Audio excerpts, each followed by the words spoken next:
always a nice thing to play where I can just walk to, which is a real treat, a real treat. So I'm going to play in the spirit of Halloween, this is the last one before Halloween. And after Halloween, Halloween just kind of duds out. So we're shooting for before Halloween. This is it's a tune called King of the Fairies. It's a traditional Irish tune, and it's got kind of some lore involved with it. The fairies in Ireland were a fairly scary bunch. They weren't much like the fairies you might see in Lord of the Rings. They were always mischief, and if they did anything good, it was either they were forced to or it was by accident. So the rest of it was just plain kind of evil and mischief. And so the king of the fairies would be kind of like the king of the evil and the mischief. And so this tune, the lore is if you play this tune 3 times fast, you'll conjure the king of the fairies. And the king of the fairies will then judge your gathering. And if he likes it, he'll make it a better gathering. He'll bless the gathering. But if he doesn't like it, you don't want that.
Thank you. So hopefully that got the Halloween spirit in there a little bit, just a little dark. And we didn't play 3, so I was sparing you guys the King of the Fairies, but you never really know. He is full of mischief. Let's see, the next one I'm going to play is a song, and it's, I guess it's Halloweenish. It's, I've heard it described as a marginally appropriate, pleasant song of mutual domestic abuse. So, I'm not sure if I played this in here before, but don't be too mad.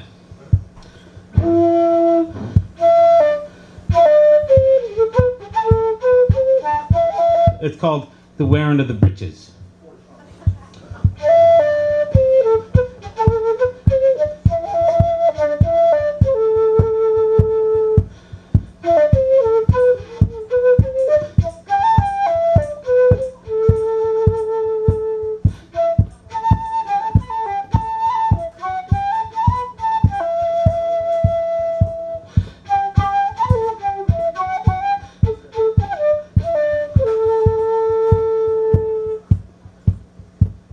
So come all young men where you be, and listen to me lamentations. I courted a girl beyond compare, and I loved her with admiration. At length in time she became my wife, not for beauty but for riches. And all the time it causes strife to see which of us would wear the breeches. Oh, Paddy Kane, it is me name, me height it is 5'11". And me wife is nearly not so big, she only measures 4'7". The hedges they are often stripped, I've left them bare of rods and switches.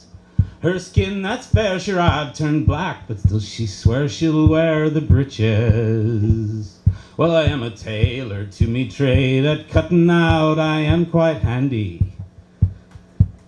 But sure all the money that I made, she lays it out on tea and brandy.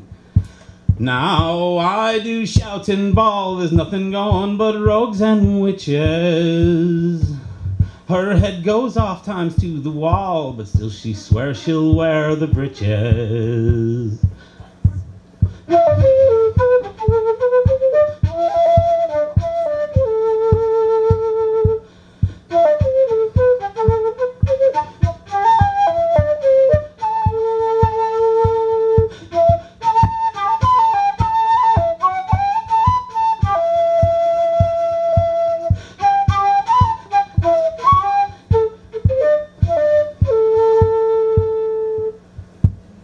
Well, one morning after tea and eggs, content at sitting by the fire, well, she broke the teapot, crossed me legs, and left me limping to retire.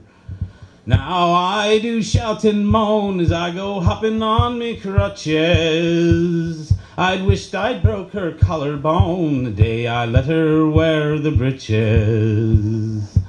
So come all young men where you be, don't marry a wife if she's enchanting. For if you do, you'll be like me with other men, she'll go gallanting. My advice it is to you, to marry for love and work for riches. Be sure of a wife with a civil tongue, give you leave to wear your breeches.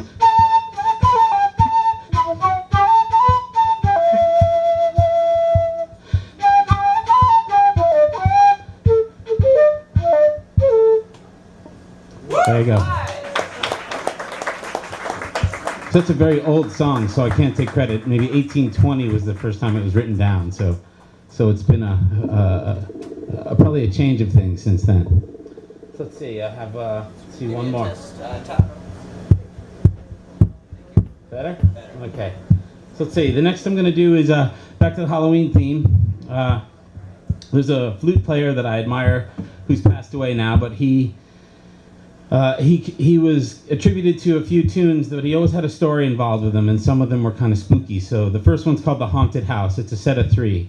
The first one's called The Haunted House, and for that story, he and his brother, who grew up in the days when you either took a bicycle or you walked any place in Ireland, they were on their way back from a show, and they came to a crossroads, and they saw this amazing party. The lights all lit up in the house, and music being played, and so them being musicians themselves, they went up and they listened and they heard this tune being played. They headed on home, and the next day, him and his brother said, I don't even remember there being a house there. We take that road all the time.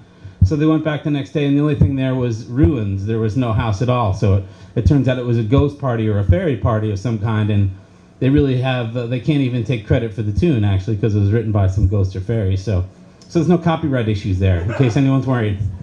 And the next pair of tunes, also by Vincent Broderick, which, even a funnier story, he was going to a friend's, and he'd only heard the note was to bring nice clothes, and he was taking a train. So the whole train over, he was composing a tune, because he, being a musician, loved music. So he was composing a tune the whole way over, but when he got there, it turns out it wasn't a party, a christening, or anything. It was a wake. So, of course, he went to the wake, but he couldn't get this tune out of his head, so he sat there during the wake whistling this tune, and that's the name of the second tune, The Whistler at the Wake. And, of course, middle of the wake, a woman came up to him and started screaming, "What are you doing whistling at the wake? This is a wake. This is not for whistling," and kicked him out of the wake. So the third tune is called The Old Flail, and I think that's the woman who kicked him out of the wake. You can actually hear the tune change at the end where she starts yelling at him a little bit. So the first is the haunted house.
Thank you. Thank you.